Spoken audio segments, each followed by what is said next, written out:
पांथोखिबा तरागा निथोई सुबह मणिपुर विधान सभा की election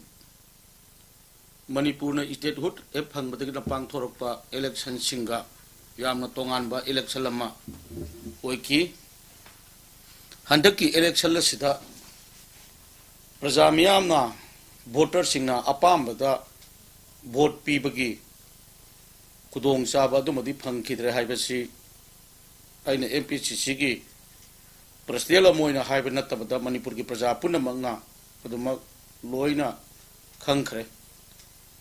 अदुबु democracy ददी गुंडागिरी की थबक सिदी कया माई पाकंदे अदुना मरम ओरकांदा अखोय लाकदौरिबा मास की तारीख 13 मापनदा अखोय 13 सुबह मणिपुर विधान सभा की हौजिक लैरिबसी मागी मतम लोइरे अदुना मरम ओरकांदा मास की तारीख 13 मापन बौगी ममांगदा मणिपुर भारतीय जनता पार्टी नत्तबा अदुमलबा कांग्रेस का वाखलोल मानबा अदुम सासोलमदी सोयदलमकी लाकने हाइबसी अखोयना यामना थाजबदुम चावना लैरे लैरिबा मणिपुर दा लैरिबा पॉलिटिकल पार्टी मंगना भारतीय जनता पार्टी कर्म पार्टी नो खंगे हौगिबा 13 सुबह मणिपुर विधान सभा की इलेक्शन भारतीय जनता पार्टी ना पुल्लगा सेमगिबा सरकार जी अखोय पार्टी मंगाना पुल्ल सेमगिबा सरकार नेबा अदुगुम पार्टी मंगाना सेम मतम सही मंगा जे मतौ करम तौना भारतीय जनता पार्टी की सासोल लैगिबगे दो अखोय खंगरे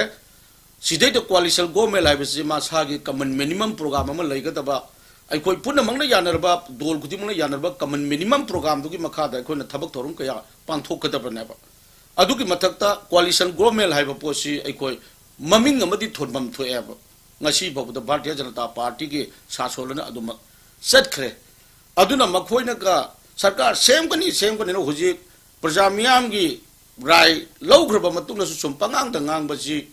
आई प्रजा मियाम न पिरकपा अदुगुमलबा मिहुत सिंगदुगना सेम गदबा अदे आई ओरमगदबा मानरे।